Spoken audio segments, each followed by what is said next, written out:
welcome to this week's Good Work Show. We're excited to be here with you. It's been a while, I feel like. It has been a while.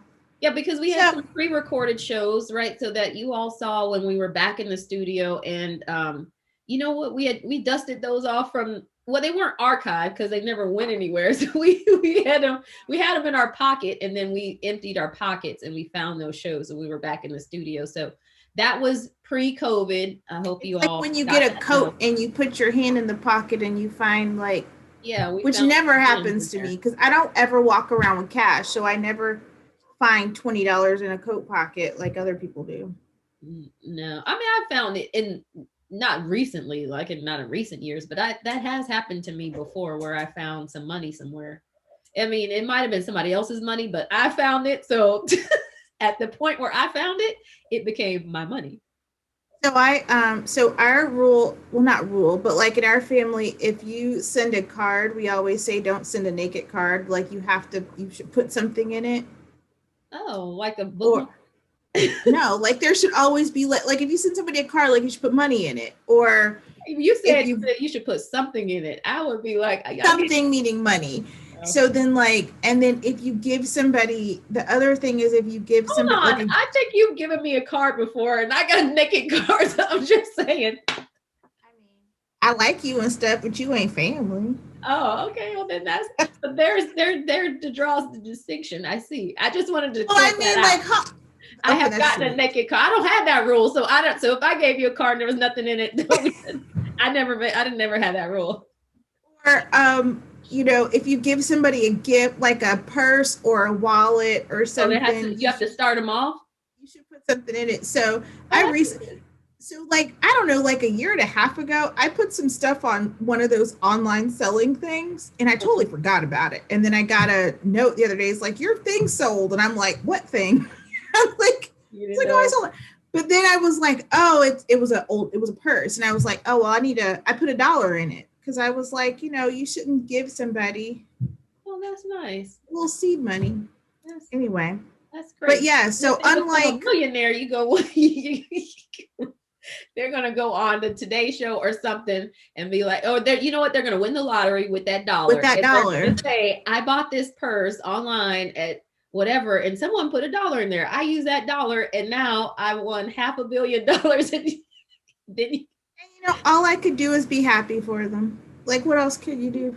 I mean, you could reach out and say, "I'm the one who." Well, they know who they bought it from. If they wanted to reach out, they could, Oh, but they're not. They trust it won't. exactly. So all I could do is be happy and be like, I'm glad. I just hope at some point the goodness comes back around. Yeah, yeah. That's all Well, you can hope for. that is. But yeah, so those shows, unlike my coat pockets, we did find them We and did. shared them with you. So we hope that you enjoyed those. Yeah. Hey, I got some Back. good news about some money that I want to share with our guests. So Project Light is an organization that I'm involved with, and we are supporting the Fulton County Remembrance Coalition and Equal Justice Initiative to do a essay contest about racial justice. It's for students who are in high school and at an Atlanta public high school. And so prizes are up to like $5,000 for an essay contest on racial justice. So um, this is a great way to win some scholarship money for some students. It's, Now is it and you have until April like 25th, which is the deadline. There's cash? plenty of time. That Uno, be the Uno's dog. joining us. I mean, I think we just have to own that Uno is the third host of the Good Work Yes, Show. usually he's not in my office, but I made the mistake of, just leaving the office door open as a recorded. And I'm like, there's nothing I could do about what he's doing right now. But anyway, essay contest, April 25th. If you go to Fulton County Remembrance Coalition's website, you can find more information about it, but it's in partnership with Equal Justice Initiative. Everybody probably has heard of Brian Stevenson, who was behind, of course, all of the work of Equal Justice Initiative. and Just Mercy, the movie and the book and everything else. So great opportunity for some students to win some scholarship money. So there's that. Now, is it cash? Like, is this the kind of scholarship that goes directly to the student, or is it the kind that goes to the school? Good question. I don't have that detail. But Okay. yeah, I'm not running the scholarship, so I Oh, don't know. that's fine. But that is I a good mean, question. That I because don't have. the ones that you got the check, those were good scholarships. But did Well, you no, I mean, I use used it it. for the intent? Well, you could use it for books. Well, yeah, I used it. I bought a computer. I mean, Oh, when I went to that's cool. college, a laptop was a heck of a lot more expensive than they are now. True. So I remember, like, one of those scholarships I had, I bought a computer. So that it was useful to have those scholarships that came as cash in addition to the ones that went to help pay for tuition, tuition, whatever, blah blah. But those cash ones came in. Yeah. I don't know. But you have until April 25th. We posted it on our Project Light Instagram and Facebook pages too.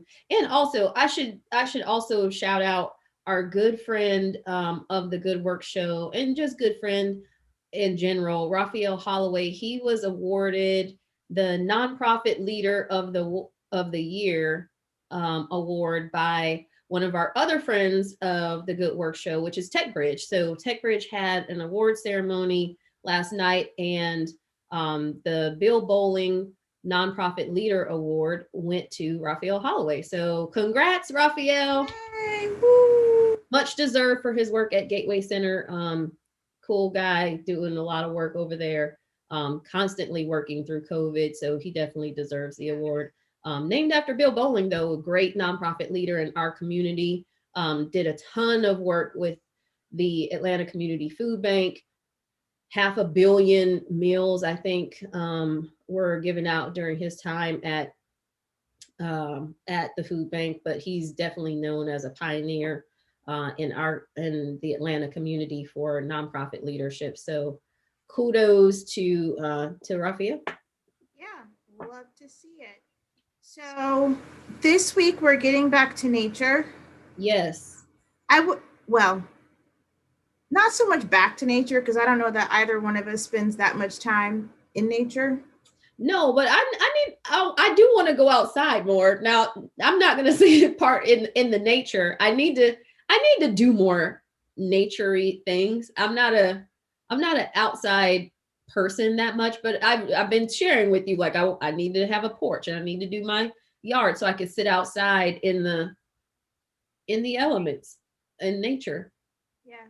I think a lot of people are, I think there's like types of people, especially during this pandemic, like the people that have truly embraced nature Mhm. because they're like, oh, I want to go outside and get out from confined in this house or whatever and go and enjoy nature.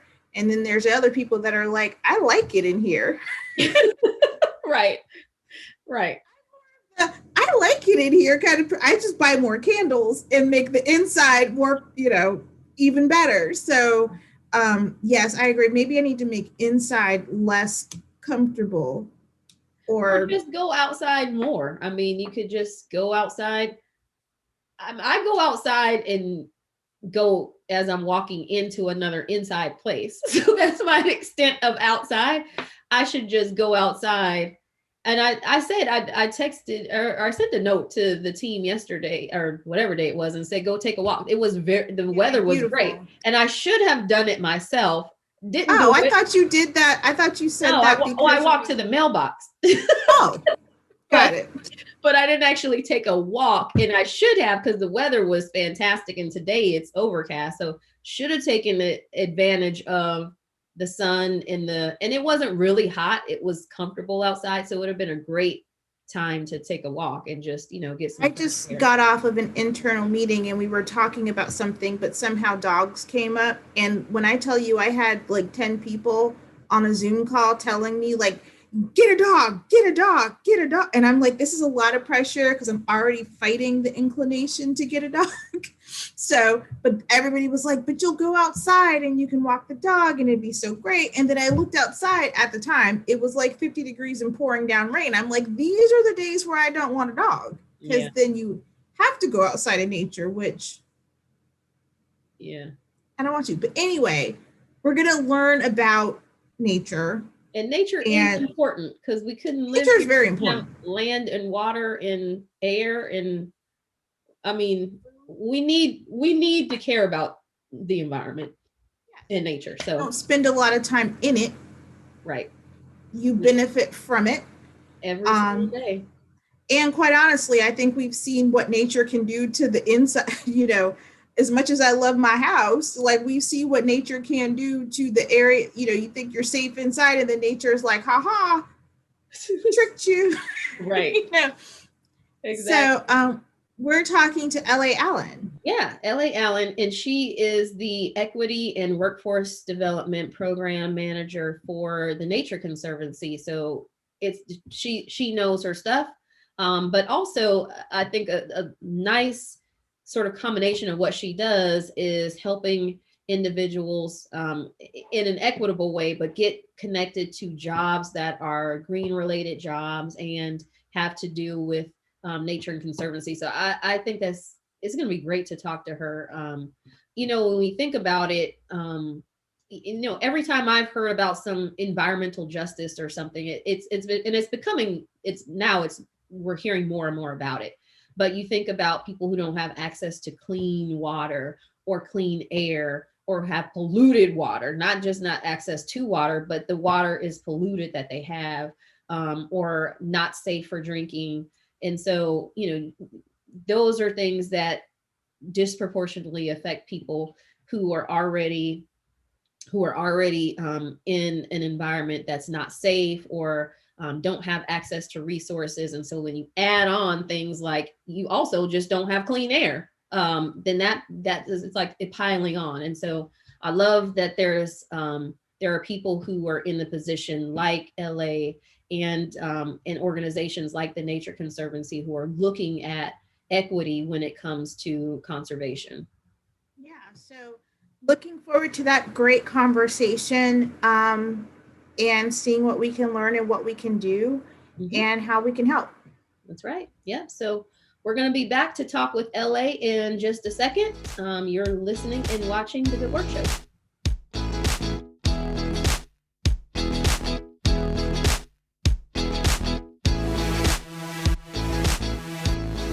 Hello, everyone, and welcome back to The Good Work Show. We are excited to have Elaine Allen here, and she is the Equity and Workforce Development Program Manager for the Nature Conservancy. Welcome to the show, Elaine.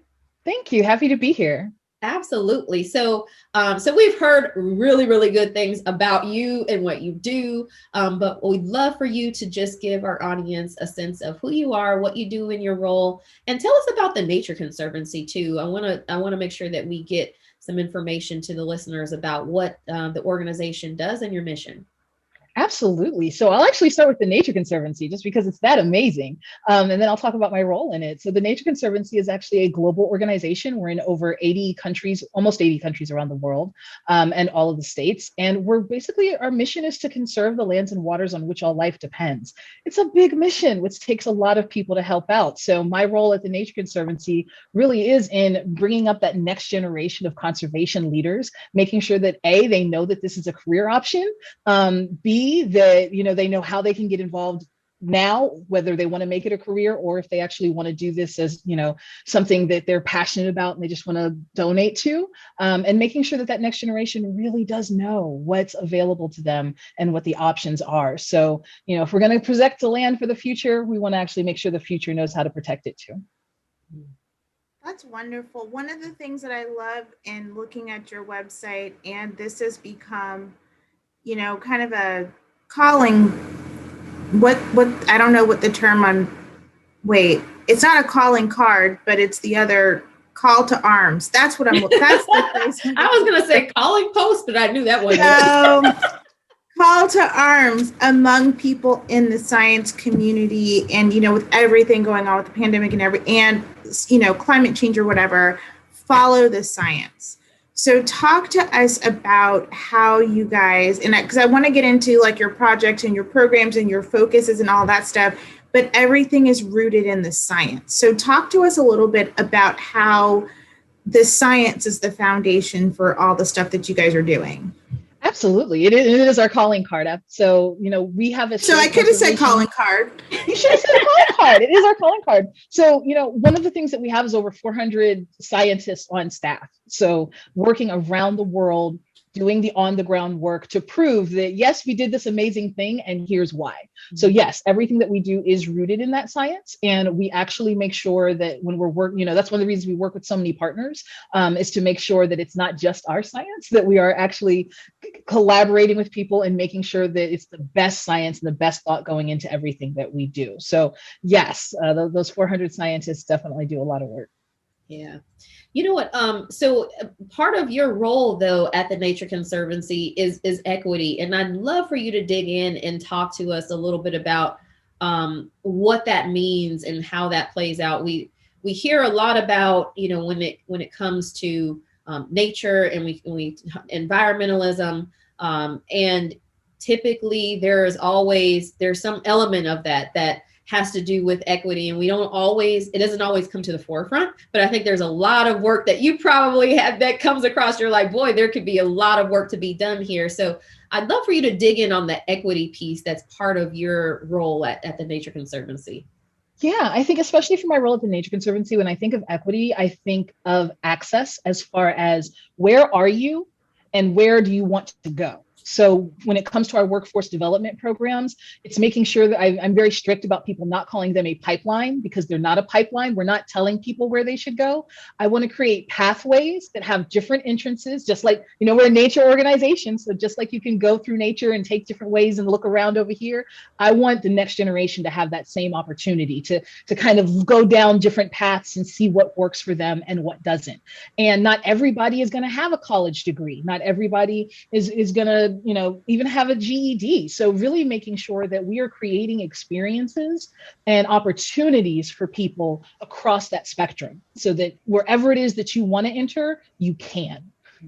Yeah, that's great. That's incredible. Yeah. So let's talk about how you do some of the work that you're doing. So we've talked about the science part of it, but you guys are kind of touching all the different ways that you can affect large global change, whether it's through policy, whether it's looking at the financial aspects, looking at the business communities, local communities. So talk to us kind of about, it seems to be a very holistic approach to affecting overall change. So talk to us a little bit about how all of those pieces work together. Yeah, and that is, again, one of the things that I love about working for the Nature Conservancy is the fact that through those partnerships, we are able to look at things through different lenses. So it's not just let's conserve the land, lock it up, and call it a day. We also have to do prescribed fire on the land, and let's maintain it. And let's make sure that everything's working well with society. Let's make sure that we provide opportunities for people to use the land and what's the best use for that land. Let's not go into a neighborhood and tell them what they need, but instead go into a neighborhood and ask them what they need and what tools that the Nature Conservancy has, because of all that science, that can be utilized in that community to make them better. So it really is about those partnerships that allow us to work in the policy fields, in the financial fields, and to work across the globe. Mm. You know what? Talk to us about some of the goals and some of the things that you're working on for this year. COVID has been, obviously it has affected all nonprofits, from just a little bit to even a lot. And some of them are, having to change their programming. Talk to us about where you are now in terms of what programming you have and what your goals are for the rest of this year. Absolutely. So yeah, we definitely had to pivot when COVID hit. There are no more outdoor volunteer days on our preserves or tours of the areas. But one of the things that has been amazing is this has really given us an opportunity to focus on our internship programs. So, the Nature Conservancy tends to offer two types, paid and unpaid being with college credit. And so we've had a lot of students who have contacted us who are interested in getting that college credit option, as well as our prescribed fire teams are often done using paid interns. And so we've been able to continue that going. So we've got some fire being put on the ground as I'm talking somewhere in Georgia. And then we've got students that are actually working with our our conservation staff doing invasive species removal and whatever else might need to be done, socially distanced and accurate on our preserves. We're really excited. Usually during the summer, we have a residential program where we actually take students from Metro Atlanta out into nature, a little further out of maybe their comfort zones to some of our preserves, and they get to do work there. This year, because, well, I'm sure there are parents who are more than willing to give us their children for 4 weeks after the COVID situation. This year, we're doing a non-residential. That way they have that comfort of seeing their child come home every day and know that they're okay and safe. And so we're going to do a non-residential program. And the thing that's really exciting about that is students will actually be working in their own backyard. So they're going to get to see what green infrastructure careers look like that would affect their own neighborhood. They'll get to work on projects that are in their own neighborhood. And so we're really, really excited to be able to launch that program this year. Okay, so tell me what a green infrastructure career is. So really, when we say green infrastructure, it's things like using rain barrels, right? It's on the coast. We've got work where you're doing a living shoreline where they're using oyster reefs instead of using cement or metal or anything else that's not necessarily natural to the environment. So green infrastructure really is just thinking about how natural solutions can solve everyday problems in our society. Wow. Yeah. I mean, that definitely seems like an innovative job. I know, right? Yeah. I mean, I love the fact that the Nature Conservancy is starting and exposing, the youth to these jobs and what they can be. I think that's an important part of what you do. How can people learn more? How do they get involved? So someone is listening to this and they're saying, well, this is great. I didn't know that there was an organization that was doing this. How do I dig in? How do I learn more just even about inequities when it comes to, the environment and nature and what we're doing and get all the information? How can they learn more? Well, first and foremost, email tncgeorgia@tnc.org, and I'm more than happy to answer any of the questions because I'm the one who monitors that email address as part of our outreach. But really, if there are so many different websites and partner organizations that are doing similar work. And so it really is just a matter of, do a search for environmentalism in Georgia and see what pops up and see what kind of opportunities there are. A lot of the interns that we get are just people who reached out and said, hey, I'm interested in spending some time. Same with our volunteers. A lot of them are just people that, they heard about the Nature Conservancy and they wanted to give their time. And our volunteers are amazing people. Like, you've got lawyers that are willing to read a document for us so that we can get something done a little faster than we might have been able to with our one lawyer, So people can really give in a plethora of ways. And I think that's what's really great about this work is if you can give monetarily, great, wonderful. We'll never turn down money. But if you can give time, if you can give experience mentoring some of these wonderful young people that we cultivate, those are really the things that can be really meaningful in this field. Nice. Cool. Well, tell us one more time the website, how people can get in touch with you, because this all just sounds super interesting and so timely. I mean, we even dig into the healthy community work that you're doing and food and water sustainability and, looking at the way nature, I mean, I don't know if this is nature kind of feels like it's fighting back at this point. Nature is a little, yeah.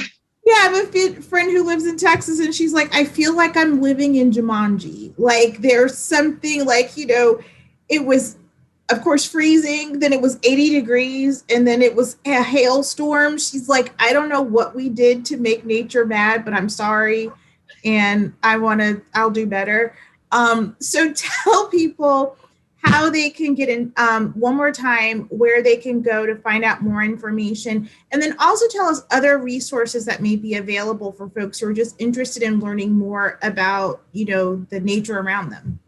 Absolutely. So nature.org is our website for the Nature Conservancy. We try to make it simple. If you put a /Georgia behind it, you'll get all kinds of great information about the chapter.